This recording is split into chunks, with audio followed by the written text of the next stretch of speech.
के बहाव को रोकना और उसके बहते पानी को इकट्ठा करना। इस इकट्ठा पानी को खेतों की सिंचाई, पीने के पानी और बिजली पैदा करने के लिए इस्तेमाल किया जाता है। कई बार डैम का इस्तेमाल किसी जगह पर बाढ़ रोकने के लिए या फिर नदी के बहाव की दिशा को बदलने के लिए भी किया जाता है। अब आपने ज्योग्राफी में ये शायद पढ़ा हो कि डैम के कारण भूकंप का खतरा बढ़ जाता है, लेकिन क्या आपने इससे पहले ये बात सुनी थी कि बांध हमारे धरती का रोटेशन यानी घूमने की रफ्तार भी धीमी कर सकता है? डरिए मत, अगर आपको नहीं पता था तो आप एक ऐसे इकलौते इंसान नहीं है, क्योंकि ज्यादातर लोगों को अंदाजा भी नहीं होता।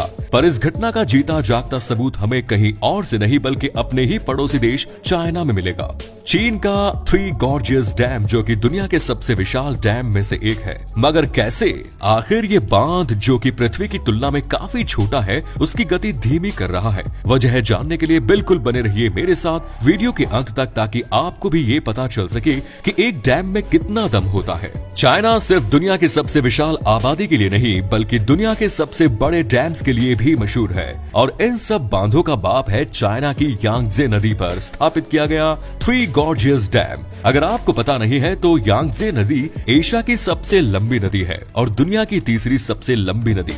इस पर खड़ा थ्री गॉर्जियस डैम बिजली उत्पादन की क्षमता के हिसाब से दुनिया का सबसे बड़ा डैम है। ये डैम एक बार में तकरीबन 22.5 अरब वॉट बिजली पैदा कर सकता है। ये इतनी ज्यादा बिजली है कि हंगरी, आइसलैंड और न्यूजीलैंड जैसे छोटे देश के साथ मिलकर भी एक साल में इतनी बिजली का उत्पादन या इस्तेमाल नहीं कर पाएंगे।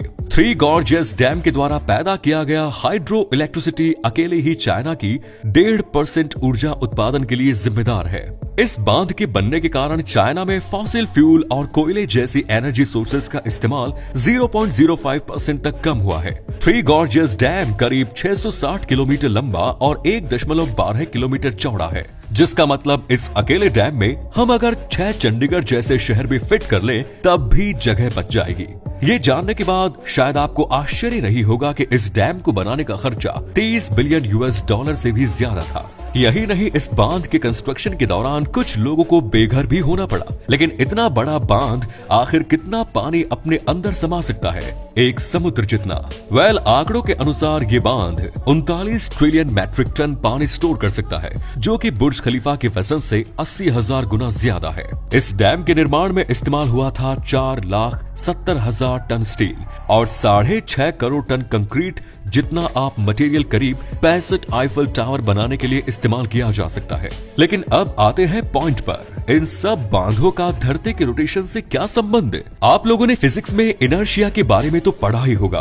ब्रह्मांड में हर किसी चीज के पास मास होता है और हर किसी चीज में मास होने के कारण वो चीज अपनी गति में बदलाव का विरोध करती है। इनर्शिया से ही जुड़ा एक और टर्म होता है जिसे हम कह सकते हैं moment of inertia. Moment of inertia का जिक्र तब आता है जब हम घूमने वाली या चक्कर खाने वाली चीजों की बात करते हैं। कोई चीज कितनी तेजी से या कितनी धीमी घूमती है या फिर उसको घूमने की स्थिति में लाने के लिए कितना समय लगता है, ये सब उसके मोमेंट ऑफ इनर्शिया पर निर्भर करता है। हर चीज का मोमेंट ऑफ इनर्शिया निर्भर करता है उसके मास और उसके एक्सिस ऑफ रोटेशन के संदर्भ में उसके साइज यानी कि आकार पर डिपेंड करता है।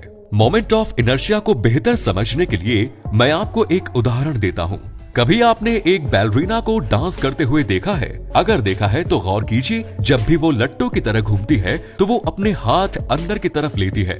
बिल्कुल इसी तरह जब कोई डाइवर डाइव करते वक्त हवा में गुलाटी मारता है तो वो एकदम एक बॉल की तरह अपनी बाहें और अपनी टांगे अंदर की ओर ले जाता है। इससे उसे गुलाटी मारने में न सिर्फ आसानी होती है बल्कि उसके घूमने की गति भी तेज हो जाती है। और इसका कारण ये है कि इससे उसके एक्सिस ऑफ रोटेशन के संदर्भ में उनका साइज छोटा हो जाता है, जिससे उनका मोमेंट ऑफ इनर्शिया कम हो जाता है और उनकी गति बढ़ जाती है। जितना ज्यादा मोमेंट ऑफ इनर्शिया उतनी ही कम उनके घूमने की गति होगी और जितना कम मोमेंट ऑफ इनर्शिया होगा उतनी ही ज्यादा उनके घूमने की गति होगी। जैसे हमने बैलरीना वाले एग्जाम्पल में देखा, हमारी धरती भी अपने एक्सिस में रोटेट करती है और धरती का मास उसके ऊपर बनाई गई चीजें जैसे इमारतों पर भी निर्भर करता है।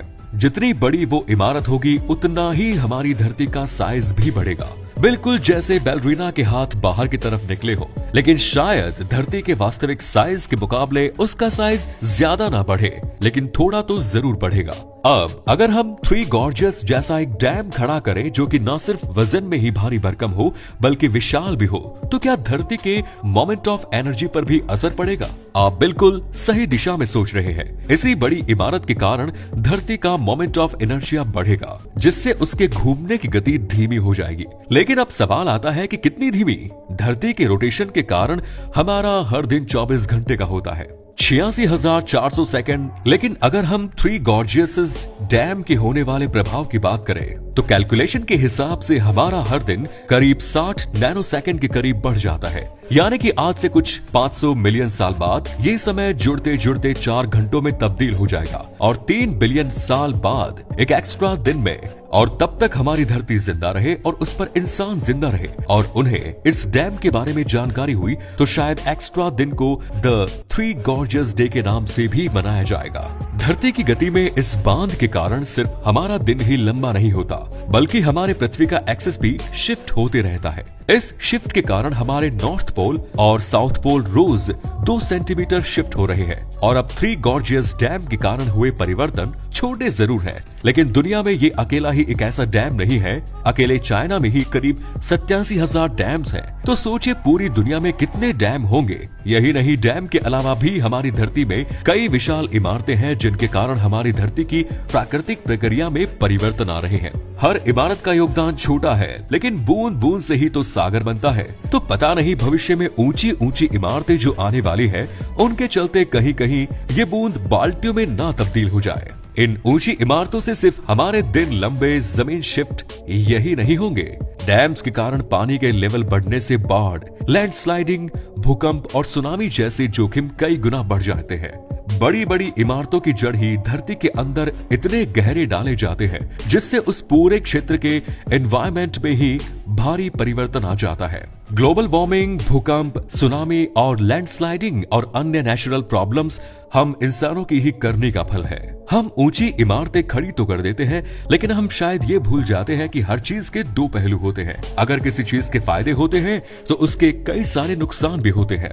जहां बढ़ती टेक्नोलॉजी और डेवलपमेंट ने हमारी जिंदगी आसान कर दी, वहीं शायद हमारी प्रकृति और पर्यावरण को इसके कारण हानि भी पहुंची है। अगर पृथ्वी की गति जितने बड़े पैमाने पर भी एक इमारत का असर पड़ सकता है, तो एक छोटे पैमाने पर उस इमारत का क्या असर हो रहा होगा। मैं जानता हूं कि बढ़ती आबादी ने हमारे लिए ज्यादा ऑप्शंस नहीं छोड़े हैं, लेकिन हमें इस बात पर गौर जरूर करना चाहिए और अपने पर्यावरण को बचाने के लिए जितना हो सके योगदान देना चाहिए, बजाय ये सोचने की कि 60 नैनो सेकंड्स का फर्क कितना मामूली है। ये मामूली शायद पृथ्वी के लिए हो, मगर ये हमारे लिए एक चेतावनी है। तो फ्रेंड्स, आज की वीडियो में इतना ही। उम्मीद है इस वीडियो से आपको कुछ नया जरूर सीखने को मिला होगा। अगर आपको ये वीडियो पसंद आई तो इसे लाइक और शेयर करना ना भूलें। ऐसे ही इंटरेस्टिंग वीडियोस के लिए हमारे फेसबुक पेज को फॉलो करें। धन्यवाद।